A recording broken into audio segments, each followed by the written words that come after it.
Hi, guys. Welcome back to another episode of Get Your Popcorn. This is our last episode for spooky season, which feels crazy. We've been doing this a while, hey? Since the beginning of September. This will be dropping November 2nd, and currently I'm recording it on October 29th, which is rather exciting. A couple days before Halloween, and today is game 5 of the Blue Jays and Dodgers series, and I'm pretty excited about that. We are holding our own much better than I think a lot of us expected, so go Jays. Who knows what's happened by the time this episode drops, but right now series is tied up, so that's very exciting. I also don't know what's happening right now in world news as of today. So if something wild happens and I'm not commenting on it, I mean, you guys know, sometimes I pre-record. Again, just a reminder of the links in my Instagram bio for donations for the Red Cross. I've got links for Ukraine, the Congo, and for Palestine. Again, like if monetarily that's not an option for you or that's not something you're wanting to do, contact your local MLAs or your MPs if you're from Canada, or your local state representatives if you're from the States, and make sure that we are advocating as much to be doing what we need to do for people overseas who are going through absolute horrible atrocities and genocide. So I'm excited about doing this one. We're doing another version of Dracula. I know we did the 1931 version earlier this month, or I guess last month, technically, if this drops in November. But now we're going to be doing the 1992 version, which I had seen a couple times as a teenager. And to be honest, didn't really enjoy it too much because Keanu Reeves, and I'll say this with my full chest, he does seem like a nice person, but he's really bad. He's not a good actor, at all. At all. And I know people are like, oh, what about The Matrix? What about John Wick? I think he's bad in those too. Personally, I'm not a Keanu Reeves fan. I'm sorry. He does seem nice. And so that's great for him. But that doesn't mean he should be an actor because he's not a good actor. And I'd really dismissed this movie.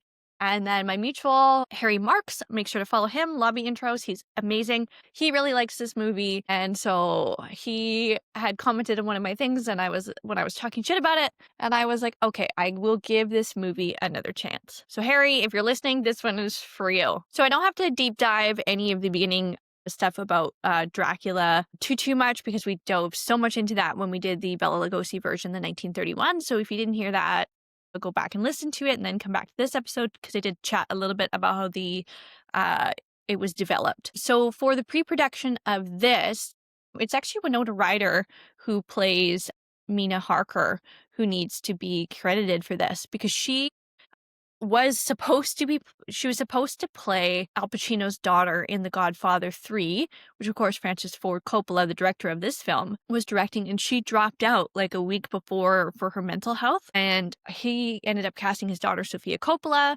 who's awful in that movie and got horrible reviews. And so Winona Ryder was terrified that he was mad at her and really worried. And to Francis Ford Coppola's credit, when that got back to him, he set up a meeting with her to basically say, no, we're good, it's fine. And so she ended up sort of bringing him the script and kind of dropping it on his lap, basically, and not realizing that he had this sort of lifelong love of the film or of the book and that he had always wanted to adapt it. So that was how that started and how the pre-production of this film got going. So for casting, we've got Count Dracula, of course, or Vlad the Impaler, because it's the first time we're seeing the extended story of the actual, and I'm going to put it in quotations, Vlad the Impaler, who the author Bram Stoker got the name from. He was writing the book and then researching and then kind of found the name that he liked.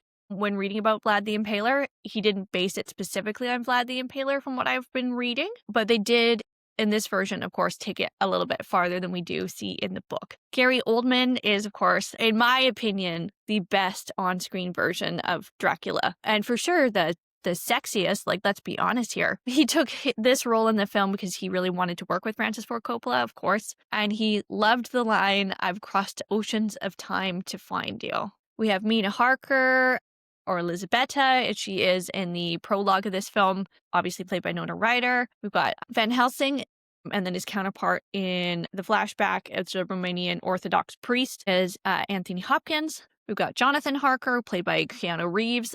Christian Slater was offered the role but turned it down because he wanted to be the title character. And then after seeing the film, regretted it. Christian Slater would have been a much better choice, much better. And who I, in my wildest dreams, who I would have liked to cast in this would have been Christian Bale, because he would have been incredible. From what you see in the film, Keanu Reeves and Winona Ryder like have zero on-screen chemistry at all. Like at all. And in the book, like Jonathan's a little boring, but like she does love him, which isn't apparent really on screen here. Like it doesn't feel like they have any remote connection. I know it's supposed to reflect some of the Puritan times and stuff, which it does, but there's still got to be some chemistry there, and there isn't at all. But Winona Ryder and Christian Bale have amazing chemistry in Little Women, which of course comes out 2 years later, which we have also gone over. For Dr. Seward, it's played by Richard E. Grant. Arthur Holman is Carrie Elwes. Quincy Morris is Billy Campbell. Lucy is played by Sadie Frost. Renfield is played by Tom Waits. And then for Dracula's brides, we have Monica Bellucci, Michaela Burku, and Fiona Kendrick. And then we have Jay Robinson as Mr. Hawkins. So for the filming of this production, it was all done on sound stages. For a couple of reasons. Francis Ford Coppola is notorious for having kind of disastrous productions and running way, way, way over budget. And so it was twofold. He knew that the studio wouldn't give him a bunch of money to go off to Romania. And two, he was nervous about his own bad luck in going over to somewhere like Romania to shoot on location. So it was shot on sound stages with the desire to make it look as though it was shot in the time that the book was made. So it very much is, the sets look very play-like. The storyboard artists were given the instructions from Coppola, and I quote, "Give me something that either comes from the research or that comes from your own nightmares." And the sets were supposed to showcase the costumes. Designer Iko Ishikawa and her costume, she's actually a designer and a graphic designer, not specifically for costumes, but these are like unbelievable costumes. They're beautiful. And so the set was, production designers were basically told that the costumes are the star and just make sure that the costumes are what stand out. Before filming began, the cast all prepped ahead of time at Coppola's winery. He's kind of famous for doing these sort of things. They talk about it a bit on production of things like Outsiders and stuff. He likes his rehearsal. The only person that wasn't invited was Gary Oldman, and that was done purposely both by Coppola and Gary Oldman to keep him isolated, keep him other, keep him separate. Gary Oldman loves to dive into the method a little bit. Coppola, to his credit, and this is, I think, maybe not necessarily a full intimacy coordinator, and there are some rather problematic things that did happen on the set in terms of some of the direction quotes, particularly to Winona. But he was a little bit uncomfortable because the Winona and Sadie Frost were so young. They were like in their early 20s, late teens. With some of the more sexual aspects of the film. And so he had a female acting coach that was kind of the go-between. So I kind of look at it, and the way it's kind of written was like, this is kind of whatever the 1992 version of like an intimacy coordinator was, is there's this third, more objective person to kind of make sure that people were comfortable and that it wasn't like, a much older man directing essentially teenagers to be quite sexy. There was some like kind of soften it a little bit, which I commend Coppola for arranging. Although Coppola did give direction for the men to say terrible things to Winona before certain scenes as well. So I'm not going to give him full credit. Winona Ryder and Gary Oldman did not get along on set at all. It was quite public that they did not like each other. People on the set sort of described it as they didn't even really know what was going on. One day they were fine, and then one day they were really, really not. Winona describes being quite scared of Gary Oldman. They have since now sort of mended fences and are friends, and they've had nice things to say about each other in the media since then. But at the time, it was not a nice environment. There's also a video that I saw of Gary Oldman in full costume when he's, I guess, Keanu's late or something, and he's like screaming and storming off set. Some problem with Keanu as well. Gary Oldman at the time was very heavily drinking. He was going through a divorce and was not doing well mentally on set. And was in a terrible point in his life. He's been quite open about that in later years, that he was basically drunk the entire time. Coppola was very adamant about not having CGI or VFX at all on the film, and he wanted all practical and in-camera shots, which I love. So he actually had his son Roman be the head of this project. And so a couple of examples of this is the point of view shots of Dracula, which feel kind of like old film, are done using random numbers of frames per second. So essentially, in camera, with like a motion picture, you need 24 frames per second of film in order for your eye to not sort of catch that it's actually 24 separate photos. Any less than that, and you can kind of pick it up. So they would do like per second, they'll do like, 30, 8, 16, like all over the place to give it kind of this like very distorted reality. They also did matte paintings, which were used in camera to extend sets. This was also what they had done on Gone with the Wind. We had talked about, gosh, that's got to be like 8 or 9 months ago now. It was painting these to extend the sets. They'd remove part of it and then put the paint in the background. Miniatures were used for trains, and backgrounds were also done with a lot of rear projections. So this film made $215 million on a $40 million budget. Its reception on Rotten Tomatoes is 67%. Letterboxd average is 3.7.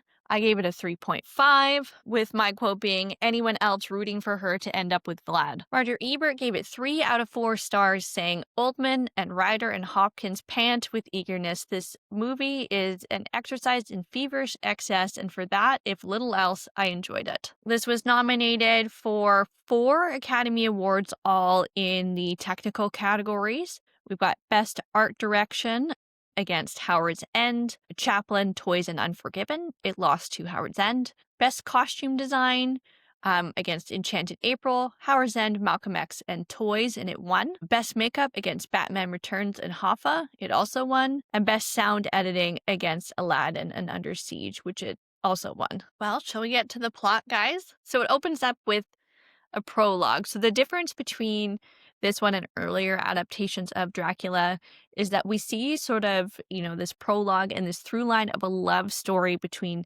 Vlad and Mina. There is a connection with them somewhat in the book. I love the book. I tend to read it every October or September.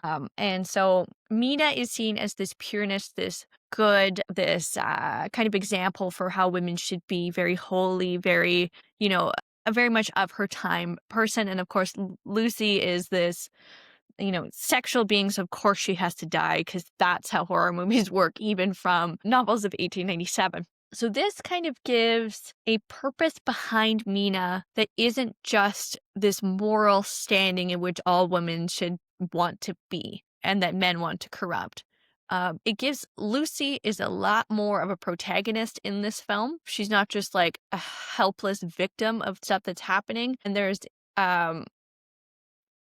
this narrative of her and Count Dracula having been together in her previous life. And so it's a lot more, there's still drawbacks because, of course, Mina's identity is then surrounded with, who she's dating, which is, we can unpack that in 2025 a little bit different. But, we have to think about this is 1992, and now we have Lucy as a protagonist. And you know what? Baby steps. And I really like this. And also, like, I'm a big believer that you can have a woman centered in a story and a love story and have her still be independent and have her still make choices and have it still be a feminist story and have it not be her only identity.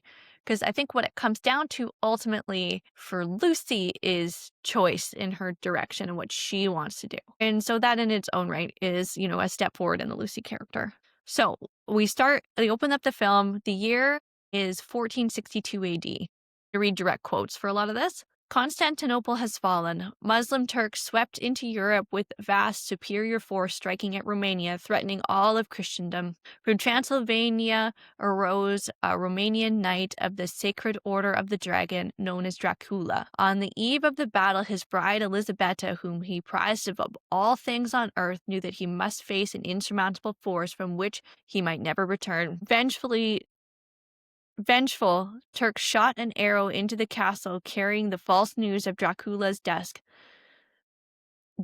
Elisabetta, believing him dead, flung herself into the river. And then we have a suicide note from Elisabetta. And this is all done in what I'm assuming is Romanian. My prince is dead. All is lost without him. May God unite us in heaven. Dracula then returns and he's given the news by the bishop.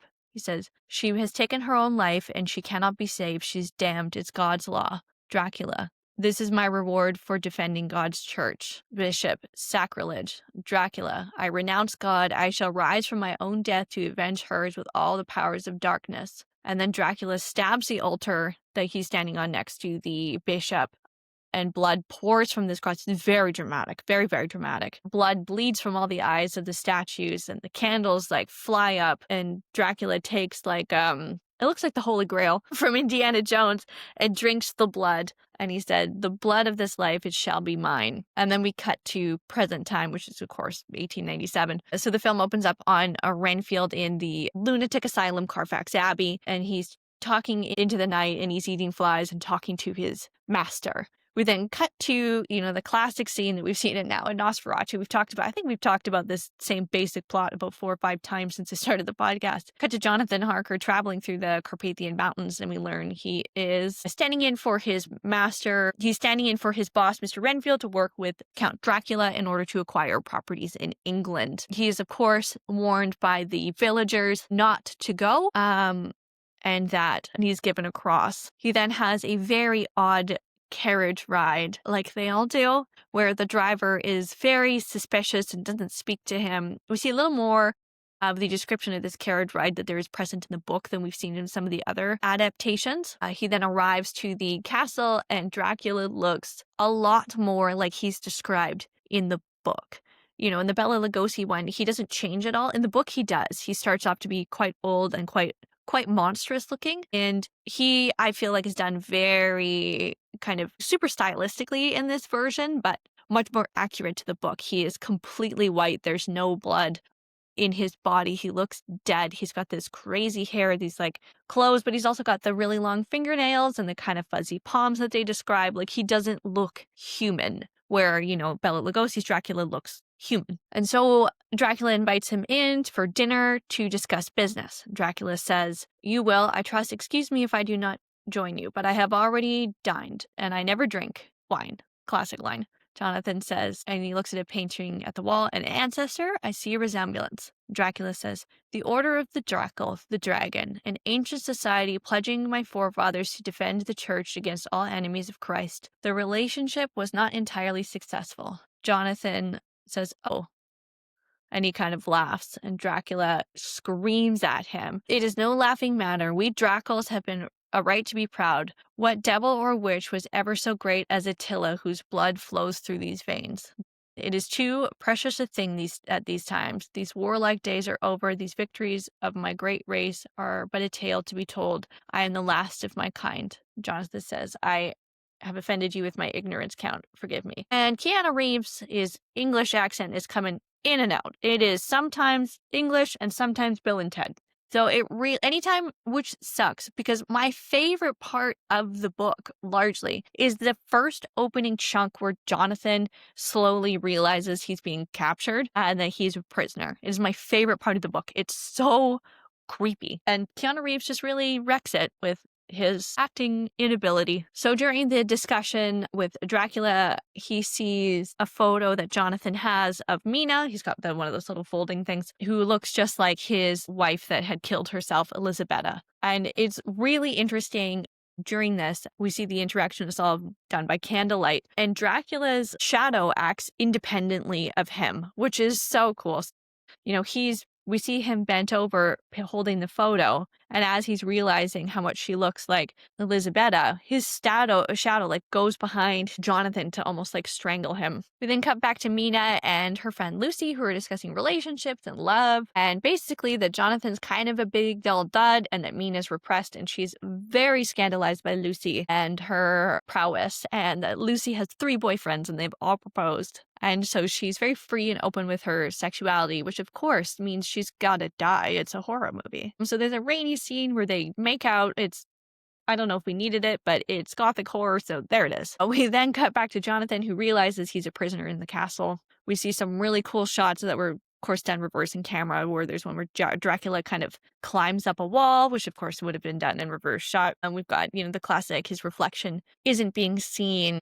Um, and then one night, Jonathan kind of sneaks out and he finds Dracula's brides who all try to feed on him. Dracula stops them. And again, it isn't fully dived in the same way as it is in the book. They're still pretty shy on this in 1992. Because, as we discussed in the previous one, Dracula's quite queer. The whole book, really.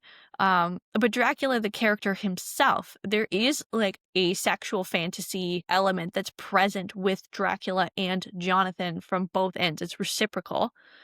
That they just have not delved into in any of the adaptations of Dracula that I've seen. So he sort of waves off the brides and gives them a baby to eat, which is always dark. Dracula then leaves Jonathan for dead and sets sail for England on the Demeter. And when the Demeter lands in England, a dog hops out and all of the crew is dead. So Dracula's been feeding on them the entire way. When Dracula arrives in London, there's a big storm and the wolf kind of runs out of the ship through this storm. Lucy is then drawn out to the garden where he bites her. But at this time, Mina realizes that Lucy's not in bed, so he goes to find her. She sees and locks eyes with the wolf-like version of Dracula, and he runs away. Lucy requires blood transfusions from Dr. Seward, who consults his friend, Dr. Van Helsing, who specializes in blood disorders and the metaphysical. And this is where we meet Anthony Hopkins, who is having the most fun. Him and Gary Oldman are having a good time. Like, they are exactly the amount of camp that you need to be for the material. They are so fun. It is a real shame that Keanu Reeves was cast, because I do think it brings down the film so much, because everyone else is great. Mina is an out and about in London, and she runs into Dracula. But Dracula, after feeding on all those people in the ship, has grown young, and he is peak Gary Oldman. He's looking dapper. He introduces himself as Vlad, of course, from Vlad the Impaler. She brushes him off, but is then kind of drawn into him, and she gets this weird feeling that she has known him before. And he says, the line Gary Oldman wanted to do the film with is, "I've crossed oceans of time to be with you." They then spend some time together, and then he attempts to bite her, which scares her. And she tries to run away, but then is confronted with a white wolf who Dracula is able to control, and he saves her. And then they end up petting the wolf together, and Mina begins to develop feelings for Dracula. Lucy is then again visited by Dracula. He attacks her, but Van Helsing and Stewart hear, and Dracula escapes before they see him. But this is when Van Helsing notices the fang marks, and he knows what's up. This guy knows about the occult, like he knows. Lucy is then given more blood transfusions by each of her boyfriends, and they are told about what is happening. And they don't believe Van Helsing until they look in Lucy's mouth and sees that she has grown fangs. She is also transitioning into a vampire. Jonathan, still trapped in the castle with the brides, who are slowly killing him each night by feeding on him. He manages to escape and find a convent and contact Mina via letter. Jonathan begs Mina to come out and marry him right away. She's very conflicted because she's got these feelings for Vlad. Lucy's on her deathbed and encourages him to go see Jonathan. And then just as Mina is leaving, she knocks over the garlic, which causes Lucy to become enraged, because she's, of course, transitioning into being a vampire.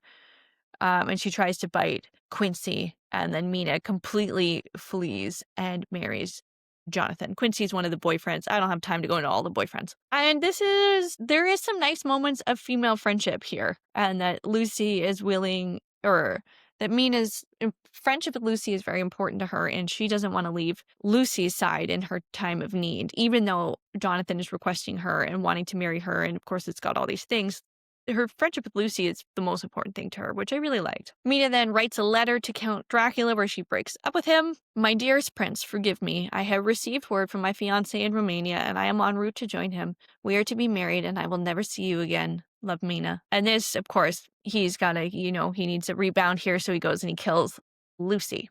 So at Lucy's funeral, Van Helsing tells the men that she isn't dead, but she's a vampire and she must be destroyed. A quote, "She lives beyond the grace of God, a wanderer she lives beyond the grace of God, a wanderer in the outer darkness. She is a vampire, Nosferatu. The creatures do not die like the bee after the first sting, but instead grow strong and become immortal once infected by another Nosferatu. So my friends, we fight, not one beast, but legions that go on, age after age after age, feeding on the blood of the living." Van Helsing, Seward, Morris, and Homewood kill Lucy, or they go off to kill Lucy by going down to wait for her in her crypt to show that it's empty. As they're waiting, she comes back. She is known as the Lady in White because she's been killing children in the village. She's got a child with her, and this is where they kill her and they cut off her head, which Van Helsing seems pretty excited about. Loves cutting off heads, this guy. Jonathan and Mina are married and they return back to England, and Van Helsing informs them of the situation and what's going on. Jonathan at some point does see Dracula in the street and knows who it is and realizes he's grown young. They decide that they're going to destroy Dracula, so of course they have to destroy the boxes of earth he came with. They hide Mina in Dr. Seward's office, and she is visited by Vlad there, who admits to killing Lucy, and she says she's still in love with him, and she begs him to turn her into a vampire because she wants to be with him. And just as he's kind of starting, the others burst in and he flees. The group from there then splits up because there's a bit of a connection now with Dracula and Mina. He can enter her mind. So her and Van Helsing go to the castle and the others follow Dracula directly as he's being transported. When they get to the castle, the brides attack Mina and Van Helsing, and Mina begins to turn and attack Van Helsing, but then he burns her with a communion wafer. So Lucy's boyfriend and Jonathan and all chase him. There's this horse chase scene through the mountains while Dracula's in his coffin. They arrive at the castle and are all attacked by the Romani people who are defending them. One of Lucy's boyfriends is stabbed and dies. When he emerges, once the sun goes down, has his throat cut by Jonathan and he's stabbed through the heart. Dracula, as he's dying, runs into the chapel where he initially became a vampire, where he renounced God and where Elisabetta had flung herself from the window. Mina follows him and they kiss, and he begs her to end his suffering, so she cuts off his head and the mark disappears. And she looks up into the sky to see Elisabetta and Vlad ascending to heaven via the stained glass window thing. And that is Dracula, 1992. So thank you, Harry, for encouraging me to watch it again. There's a lot of things I really enjoyed about the film. Keanu Reeves was not one of them. But for the most part, it was really fun. It was a cool adaptation. I like that they centered Mina a lot more.